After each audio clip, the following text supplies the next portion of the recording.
Hey guys, Tiki Kev here. This is kind of a tough video to make today. I have a couple updates what's going on, but if you make it through a little bit here, you'll find out. But I want to start off with saying I am COVID free. So I got tested on Saturday, and I'm done with COVID. It's the lingering effects that are really getting to me. I don't have headaches anymore, but the tiredness, the stamina is what I really lost. On Friday, yeah, it was Friday. I came out for about 20 minutes or so, and I was exhausted after 20 minutes. I made two cuts with the chainsaw, and I picked up some debris in the yard, and it hit me like instantly. I went in the house and actually fell asleep for about an hour and a half, 2 hours. And then on Saturday, a bunch of friends of mine came over, and they really helped clean up the yard. You guys saw that video from a week and a half ago, almost 2 weeks ago now, that we had that. Our creek overflowed. It was bad. It was over 5 feet high, halfway up to the house, and the water came up to the house. And you guys saw everything floated away. All my lumber that I, struggled to get this year, that all floated away. About $3,600 worth. But we were able to get, I would say, about half of it back on Saturday. Went across the road, found a bunch on the other side of the creek.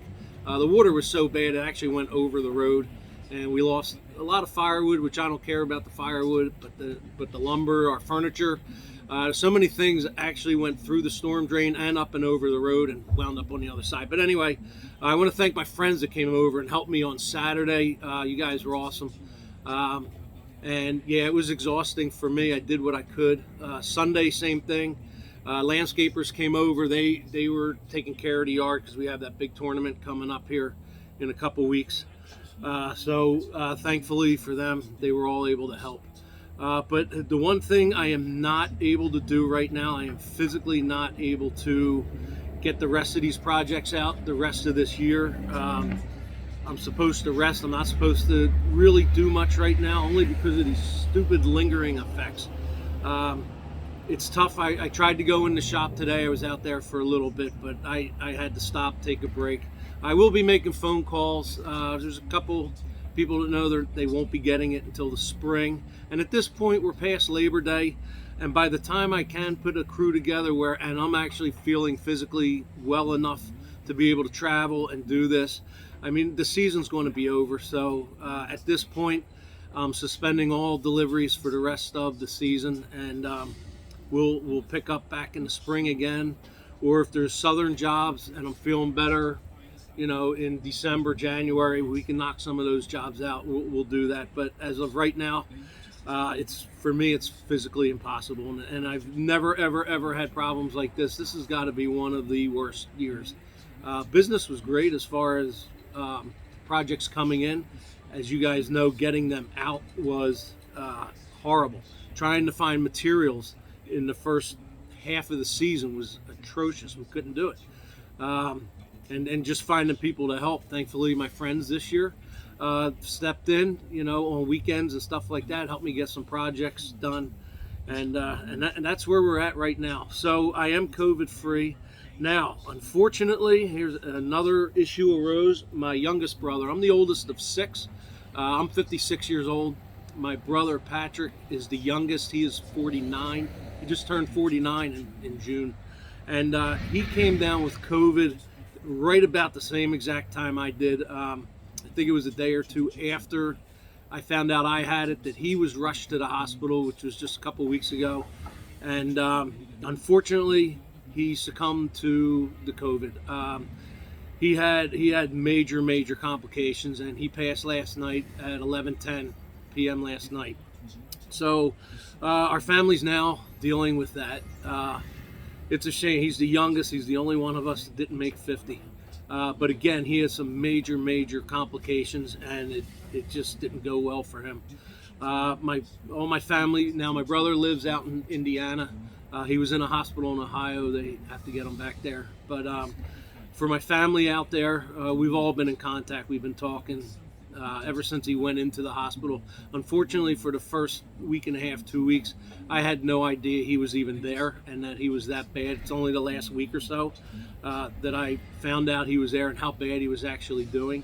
And at one point, it looked like he was going to turn around, and then it just went downhill over the last 2 days. And we actually were noticed yesterday that he probably wouldn't make it through the day, and he succumbed to corona last night. So that's where we're at right now. There's a lot going on here. I will be, like I said, I will be making phone calls. If any of my family out in Indiana see this, yeah, we'll be in touch. We'll be all talking. We'll help. We'll do whatever we can with the arrangements. We'll all try and get out there. But it's just one thing after another, and this has got to be the worst thing. I dealt with it. I came out of it pretty well. It was horrible while I had it, but at least I made it through. And again, unfortunately, my brother didn't, and we have to deal with that now. So that's where we're at. I'm going to make some phone calls this week. And again, everything that went on this year was way beyond my control. Most people know that. Some weren't so kind about it. But thank you, everyone, that you guys that do have your projects done. I'm glad I could get them done. And for the last few that need to get done, the only thing I can say is we'll get them out there first thing in the spring. There still are 3 bars that are not built, but they will be built over the winter, stored away, and they will be delivered first thing in the spring. As soon as palms come in, you guys will be the first 5.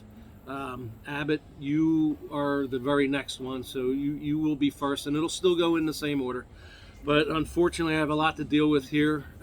My own physical abilities have diminished. I am coming back. I'm feeling better, and little by little every day I can see improvements. So I hope you can all bear with me and the season that we've had. So I'm pretty much going to leave it at that. The cornhole tournament is in a couple weeks. It is not canceled or postponed. If for some reason I cannot be here, there will be people here running it. So it is on, and we're going to keep going with that. So thank you, everyone. Like I said, it's been a hell of a season, and I'm tired. I'm exhausted. I'm emotionally fried. My brain is fried. It's been tough. So we'll regroup, and we'll come back strong as ever in the next spring, in the next season, 2022. All right, anybody have any questions? Most of you guys have my phone number. You could call, you could text, you can message me. But I appreciate everybody standing behind me. All right, well, from the Lost Island Tiki Bar, that's all I have now. I'm not sure when my next video is going to be, but this one's been going on long enough. And to my family out in Indiana, I'll be in touch with you guys shortly. I know you're all dealing with a lot out there. So, all right, from the Lost Island Tiki Bar, what's today? I don't even know what today is. Today's Monday, September 13th. I'll see you guys when I see you. Hope you all have a great week. Tiki Kev out. See you guys.